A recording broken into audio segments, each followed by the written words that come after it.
Hey guys and ghouls, welcome back to the Cozy Ghost. I'm your host October, and welcome to the Beginner's Guide.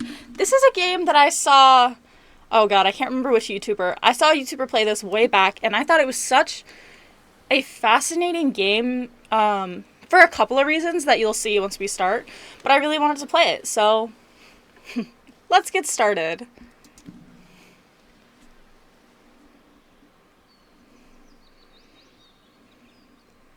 My audio is in fact on. The controls are WASD, which is good to know. Hi there. Thank you very much for playing The Beginner's Guide. My name is Davey Reedon. I wrote The Stanley Parable, and while that game tells a pretty absurd story, today I'm going to tell you about a series of events that happened between 2008 and 2011. We're going to look at the games made by a friend of mine named Coda. Coda. Now, these games mean a lot to me. I met Coda in early 2009 at a time when I was really struggling with some personal stuff, and his work pointed me in a very powerful direction. I found it to be a good reference point for the kinds of creative works that I wanted to make. So just to start you off, this is, I think, the first game he ever made. It's a level for Counter-Strike. You can walk around here, by the way. Got it. And mostly it's just Coda learning the basics of building a 3D environment. But what I like is that even though he starts from the simple aesthetic of a desert town, he then scatters these colorful abstract blobs and impossible floating crates around the level. And of course, it destroys the illusion that this actually is a desert town, and instead this level becomes a kind of calling card from its creator. It's like a reminder that this video game was constructed by a real person. And it kind of makes you wonder, what was going through his head as he was building this? I don't know. This is what I like about all of Coda's games. I mean, not that they're all fascinating as games, but that they are all going to give us access to their creator. I want us to see past the games themselves. I want to get to know who this human being really is. And that's exactly what we're going to do here. So, it's 2008, Coda starts making these games, and he never releases any of them. He doesn't put them onto the internet, he just makes them and then immediately abandons them, and they sit on his computer forever. Okay. And I think he really understood this image of himself as a recluse. At one point he jokingly renamed his computer's recycling bin to Important Games Folder. So, you know, this was just how he worked. He tended to crank them out one after the other without even really pausing to try to understand what he had just made, until suddenly one day, he just stopped. In 2011, that was it. He made his last game, and then he hasn't made another one since. Interesting. And that's why I've taken this opportunity to gather all of his work together, is because I find his games powerful and interesting, and I'd like this collection to reach him, to maybe encourage him to start creating again. And if the people like you who play this also happen to find his work interesting, then I'm sure it'll just send that much stronger of a message of encouragement to Coda. So thanks for joining me on this. If you have a particular interpretation that I haven't mentioned here, or if you just need to get in touch, you can email me at daveywreden@gmail.com. Okay, that's about it for introduction. Let's take a look at Coda's first proper game. Okay. As each game is loading, I'll show you the date that it was completed. This first one was made in November 2008. Okay. So I remember the plot twist to this game. I will admit that freely. But I don't remember a lot of the other things, and a reason this game is so interesting to me is because I really want to go into game design as a creator. So games like this are really fascinating to me. And also, I am going to be playing the Stanley Parable fairly soon. So look out for that. Oh! Oh, what the fuck? This game is called Escape from Whisper, and it's one of the more generic games you'll see from Coda. Okay.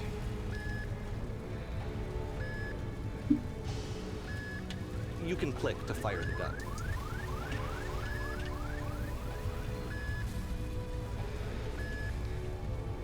Okay. Okay. Fascinating.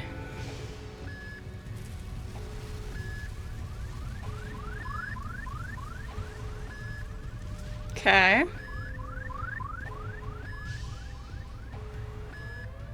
Security call breached. Hostile alien life form inbound. It kinda looks like this game was abandoned mid-development. For instance, you have this gun, which you'd think would indicate that there are supposed to be monsters or enemies somewhere, but then clearly there are no enemies anywhere. You can't even reload the gun when you run out of bullets. Oh, yeah. But ultimately we don't really know. Maybe Coda thought that actually it was complete the way that it is. And I think that we should talk about his games for what they are, rather than for what they're not. Enemy Oh. force neutralized. Begin shield evacuation. I Okay. love how you can see the bottom of the universe from this room.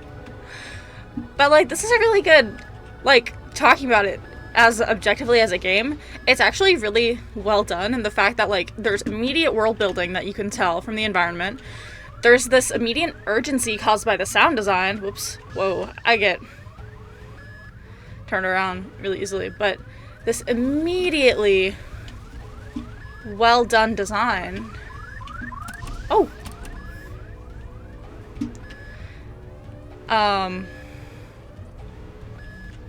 Apparently this space station has a labyrinth on it. Sure, I don't know. Sure. There's really no reason for it that I've ever been able to discern, so in the interest of time, I'm just gonna skip you on past it. Oh, why? Okay. I was gonna. Okay. This is the part that's interesting. Whatever. The game has this narrative about the whisper machine and how it has to be turned off, and then you get to the engine room. Oh. You there, in the engine room. You could save us all. That beam is powering the whisper machine. We could disrupt it by introducing a great enough heat signature. If your body could stop the beam. It's so much to ask, but for all of our lives, would you do it? Could you give yourself? I mean, sure. Oh. Let me pause here for a second. Okay. What you just experienced, stepping into the beam and then dying, is probably what Coda had initially intended when he was developing this level. But when he first compiles and plays it, something goes wrong. There's a bug somewhere. Okay. And this is what happens instead.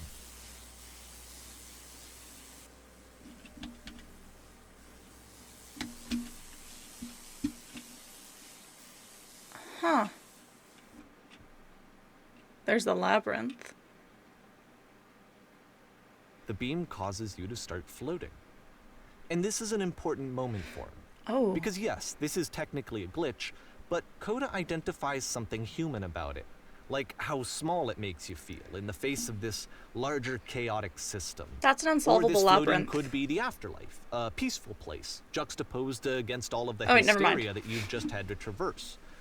I don't even know. I have no idea what he was thinking, but what's clear is that after making this, something lodges itself in his brain.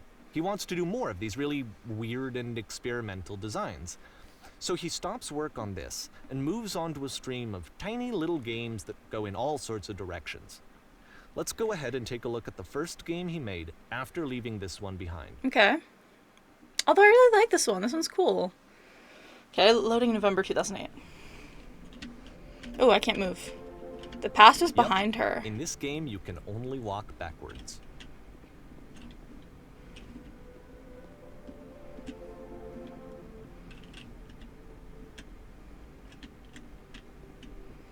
Fascinating. Okay. I want to see if... Okay, nothing. Past was behind her. That's true. Because technically when you're traversing through life, you can only look back. You can't look forward. But the So future it's a cannot be short seen. and relatively minimalist experiment combining motion and narrative. Sure. It is less advanced than the previous game, but actually it seems to be more focused, more complete. Why does the Coda's future trying keep to give it a changing? unique voice rather than simply basing it on a pre-existing trope. There's a room in there that I didn't see before.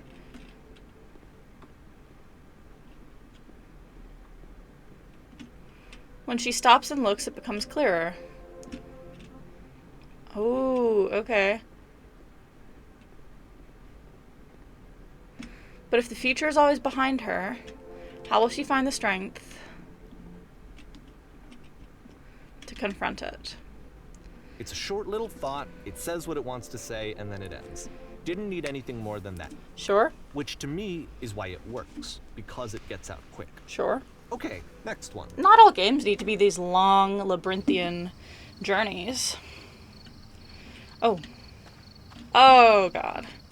Okay. You are now entering.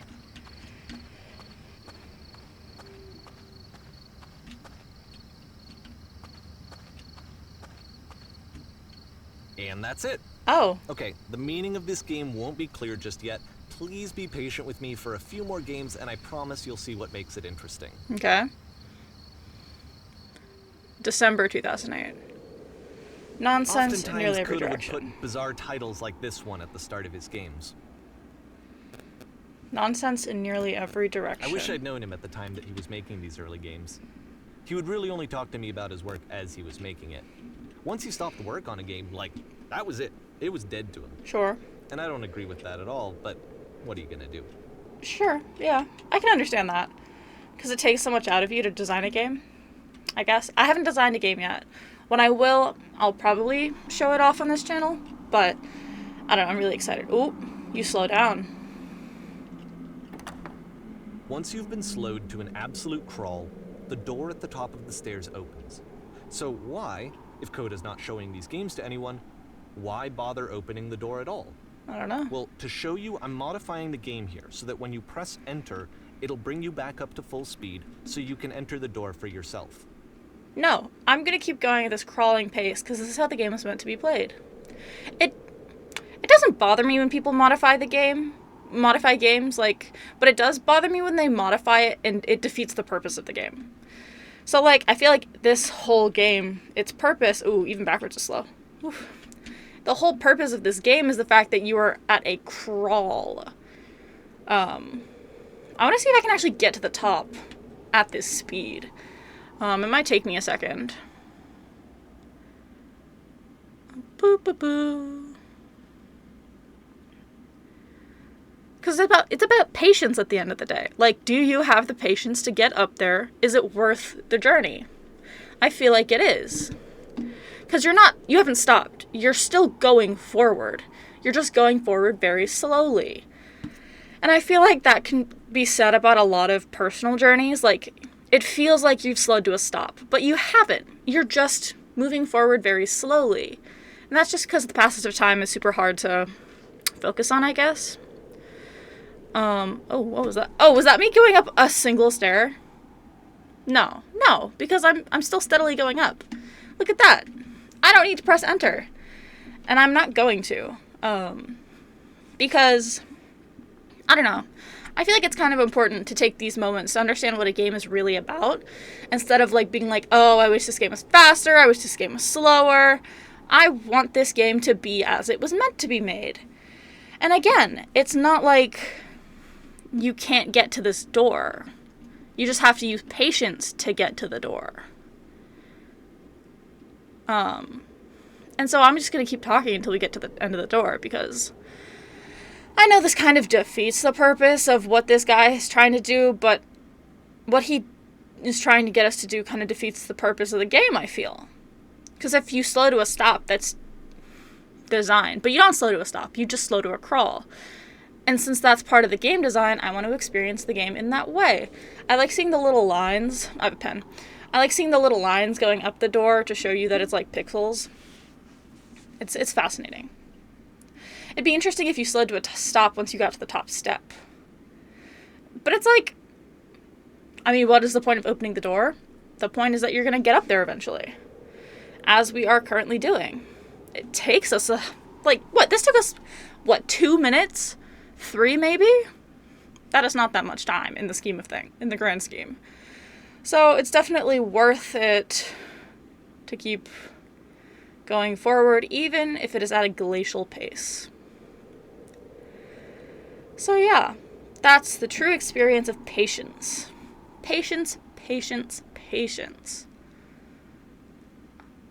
Bum, bum, bum. I'm almost at the top. Now, it would be funny if I just, like, stopped right here. Unable to see into the door. I'm on the top. I'm here.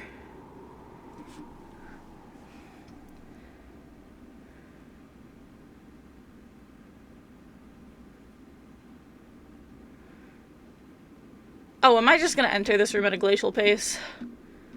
Yeah.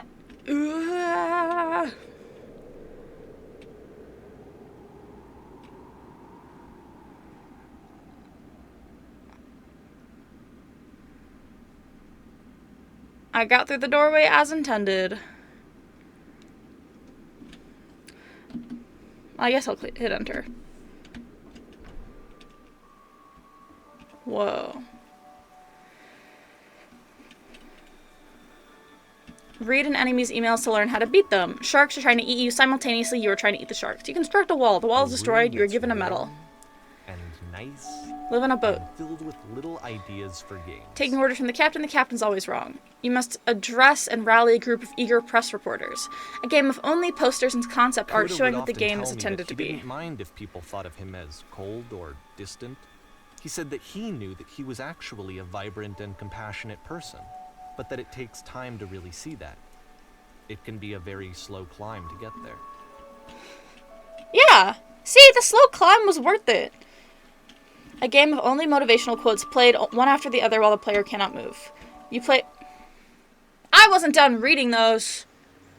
Ready, set, fish. For real. Actually, I think I'm going to end this episode here. I'm not sure how long this game is, but I want to break it up a little bit so that we can talk about it in the comments. But I really like the concept of this game, and I really like the execution as well. So, thank you so much for watching. I hope you have a wonderful rest of your day. Bye!